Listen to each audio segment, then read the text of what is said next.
Hello, what's up peeps, this is the Geek Artist back again with another video, and this is a digital coloring tutorial for the absolute beginners. If you've seen my previous videos, you know that I like to take a problem and solution oriented approach. So the problem here is that we have a sketch of a crab, let's say, and we want to color it and make it look good while we add it. So to find the solution, you have to watch the video till the end. This is gonna be a long and in-depth video that will guide you through the step-by-step process of coloring the sketch and go from this to this. No matter which stage you're at, how beginner you are or how new you are to this, follow the steps that I'll be showing in this video, and if possible, pause it from time to time and try to do it yourself along with me as you follow along. And by the end of the video, you too will be able to color your sketches just like this and make them look stunning, no matter how new or inexperienced you are to this. So hit the like button, subscribe, and click on the bell icon to get notifications about my future videos. Alright, so here we have the sketch of the crab that we want to color. So I'll start off by locking the sketch layer because I don't want to end up painting on this layer by mistake and regretting it for the rest of my life. Now, with that out of the way, I'm going to create a new layer, and over here I have an image of a crab that I downloaded just for reference. I'm going to just drag it down and decrease the size and keep it at the top right corner just for reference so that I can look at it anytime to get an idea of the colors and the kind of textures and whatnot. These things can come really handy at times, trust me. Use references, it's not cheating. Alright, so now I have my new layer. So next thing to do is create the base layer or create the flat colors. So for that, I'll choose the brush tool and I'll choose a textured brush of my liking. If you want to use my brushes, the link is in the description down below. Go ahead and download my brush set and have fun. Now for the brush settings, I'm not doing anything fancy. I'll keep the opacity at 100%. I'll switch off the opacity pressure control, and I like to keep my flow around 50% because it really helps the core texture of the brush pop out while you paint them. And I'm keeping the thickness pressure controls on, and then I'll just start painting the main torso of the crab. Now there are two ways in which you can do it. The first step is using the lasso tool. So use the lasso tool and I can select the area that I want to color, and I can just press Alt backspace on my keyboard and it will fill that area with my foreground color, whichever I have selected. Now that's one way of doing it. Another way is just painting it. If you want textures in your painting, if you want it to look a bit artsy and not too digital, not too sharp and crisp, then you can use brushes to do that. So yeah, I have my brush selected, and now the difference, if you color it with a brush, you get all these beautiful textures, and if you use a lasso tool, you get a very sharp, crisp shape like this. It's all a matter of preference, what kind of art style you want to go with. So I'm going to go with the textured artsy feel, so I'll use the brush, and then I'm just drawing along the outline of the shape. I'll just trace on top of the sketch and try to get the outer edge of the main shape, and I'll try to make sure that the shape is complete. Alright, so now I'm gonna pick the lasso tool and once again select the whole area. And here's a very important thing that you should know, that the mode of selection. So up on the top left corner right there, always make sure that the second option is selected, that is for additive selection. So no matter how many selections you make, they all get added up. And if you by mistake end up selecting an extra area, you can always deselect it. So you can press Alt on your keyboard and it'll switch to deselection mode, and you can just chop out whichever part you selected that's extra.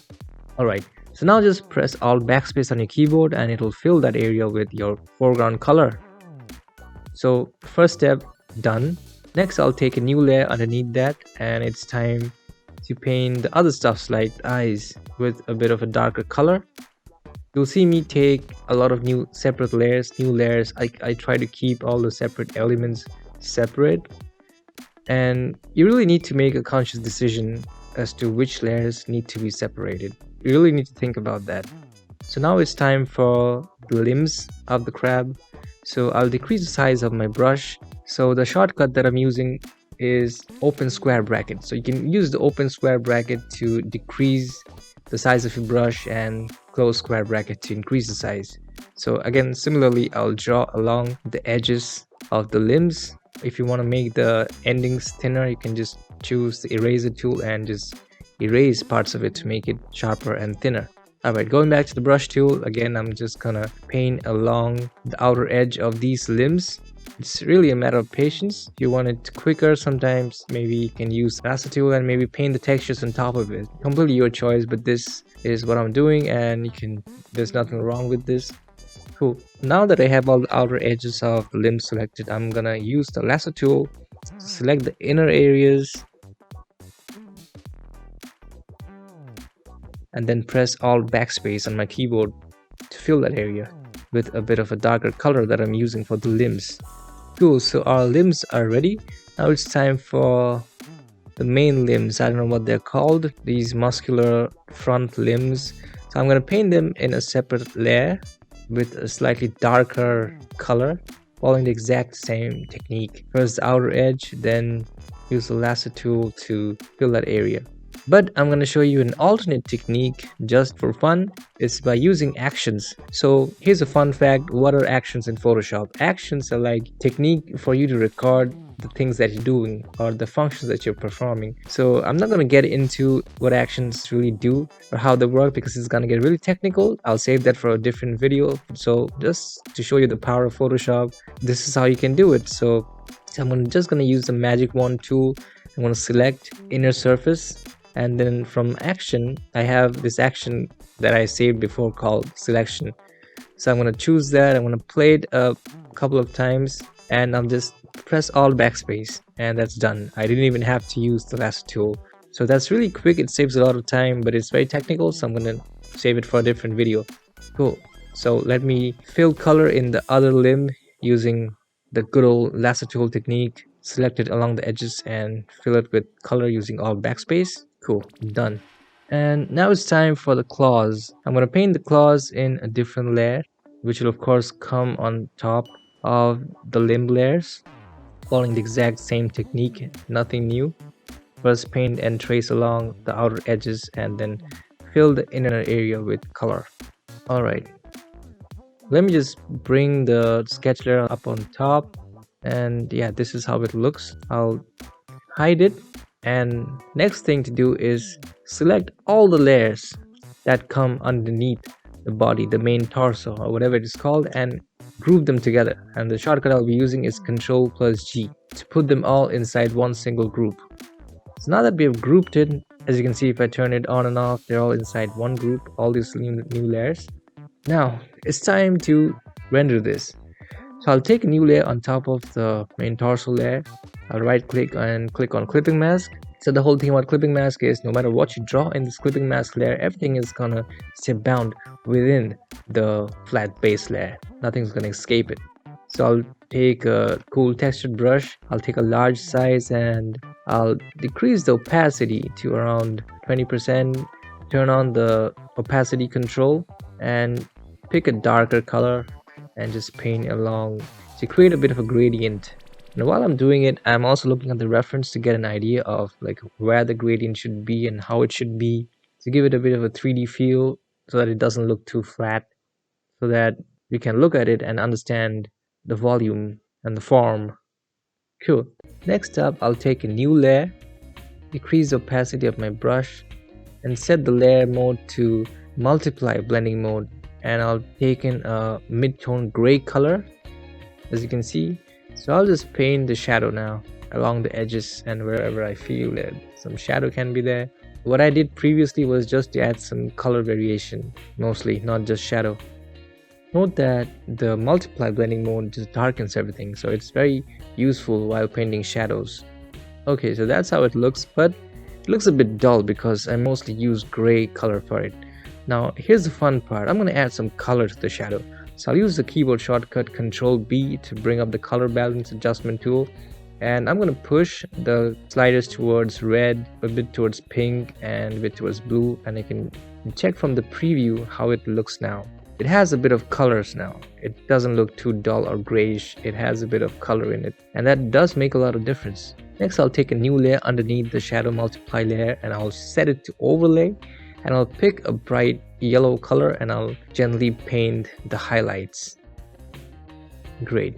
So we are mostly done with the torso. Now coming back to the limbs. Now this is gonna be fun because I'm going to be showing you an example or a technique that I've not shown or talked about previously in any of my videos, and this technique really helps digital coloring or illustrations very easy, effective, convenient, and efficient and quick. It's just great. So I'll take a new layer, set it to clipping mask on top of the group, and I'll set the mode to multiply blending mode. And then just like before, just like how I rendered the crab's torso or main part, I'm similarly going to paint the shadow on the limbs here.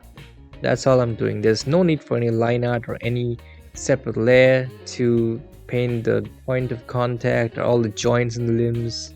But before I proceed any further, I'm gonna draw some really dark shadow where the limbs are starting or emerging from under the shell or the torso, to give it a feeling that the limbs are beneath it or under the shell. Just like if you see the reference, there's a bit of darkness over there, some like ambient occlusion or something. So similarly, I'm going to do that, and that really helps the image pop up and create some depth. Once that's ready, it's time to add some volume to all the limbs. So I'm going to paint these shadows along the outer edges of all the limbs, just like this. And it's just going to be the same thing throughout the whole art and all the limbs, exact same process. Now, while I do this to the rest of the art, let me speed things up and talk about something very important: artistic efficiency. So what is efficiency? It's the skill or the ability to perform a certain task quickly and easily by following certain systems or tricks or shortcuts that you gather through experience. Now, when applying that to art, efficiency not only entails the period during which you're creating the art, but also the period that comes after you have finished your art. In other words, your files should be organized and optimized in such a way that in case you have to come back and revisit the same file later to make some changes, some tweaks or modifications, you can do it very easily and very quickly without any hassle at all.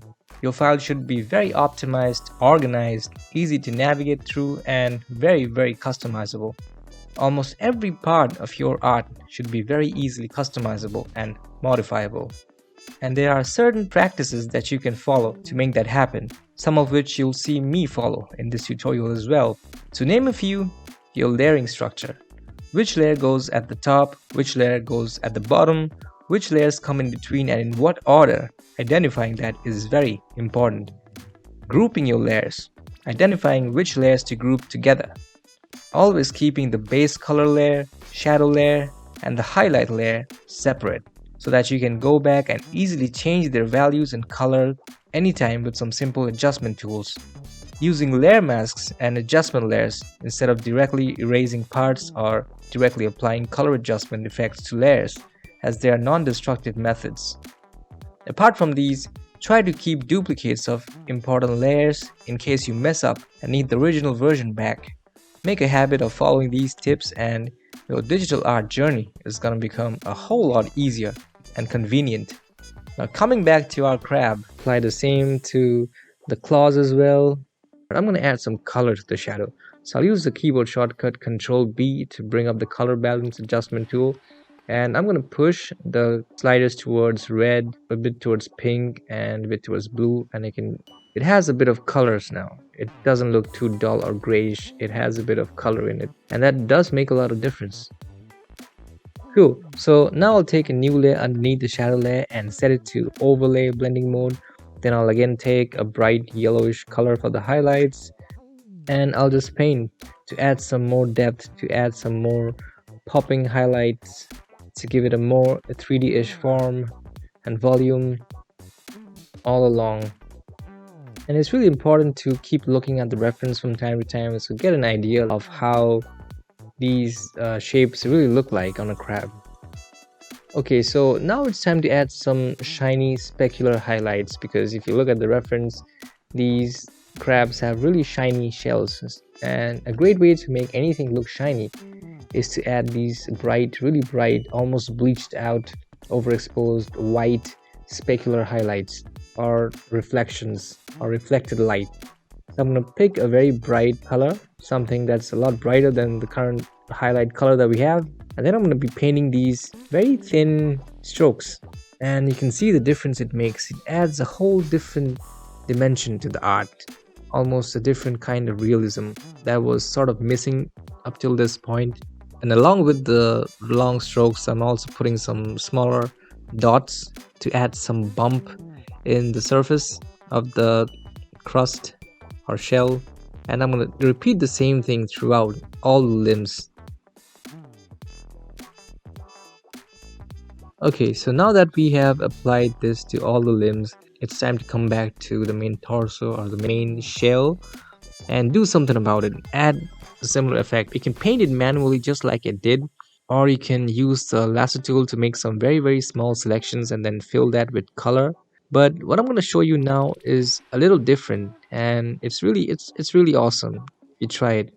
So what I'll do is I'll take a textured brush and I'll crank up all the settings. I'll make the opacity 100%, and I'll decrease the size of the brush, and I'm gonna paint these small pores or textures all along the main highlight area where the reflections are going to be visible. Series of patches, some large, some small, some random, some clustered together, or some are spreading out. Some of those can be at the bottom also to give it a bit of organic feel, so that all the textures and all the highlights are not concentrated in one particular area. It's good to spread it out and make it a bit random, that way it looks more natural and organic. Okay, so the next thing that I'm gonna do is I'm gonna press Ctrl on my keyboard and click on the thumbnail of that layer, and what it'll do is it'll select all of these things together. Right, I'm gonna switch off that layer and I'm gonna press Ctrl H on my keyboard.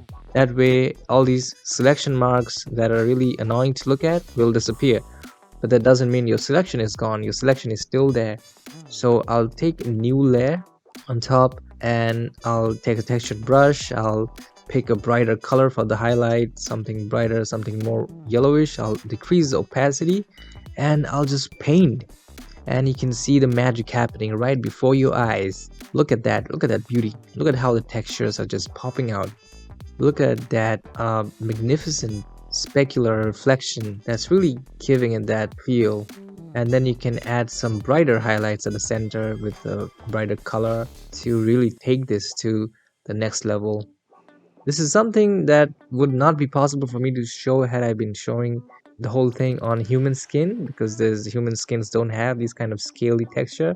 But I can easily show this on any creature that have scaly skin, or something like a lizard or a snake. So yeah, that's an awesome technique that you can try. And if you want, you can erase some parts of it to sort of decrease opacity. Now, to add some variation in the color, because there's a whole lot of red going on, it's really red, right? So we can add a bit of artistic feel to it. So I'm going to select all the layers, press Ctrl G to add it to one group, take a new layer on top, clip it onto it, and I can add some complementary colors. Right now there's a whole lot of red, whole lot of warm colors, so I'll choose the opposite. I'll choose some very bright saturated blue color, and with a large size texture brush, low opacity, I am gonna be painting some of that beautiful blue near the shadow areas, near the darker areas at the bottom. It's not gonna add any more realism to the art, but it's just to give it a more artistic feel, some color variation, and it's purely a matter of choice. You don't have to do this, but it's just me showing some of the things I do sometimes. So that's how it looks. And finally, I can add some highlight on the eyes, and we're done. So there we have it, the final colored version. I hope you liked the video and found it useful. If you did, don't forget to like, share, and subscribe. So that's all for now. See you on the next one. Peace.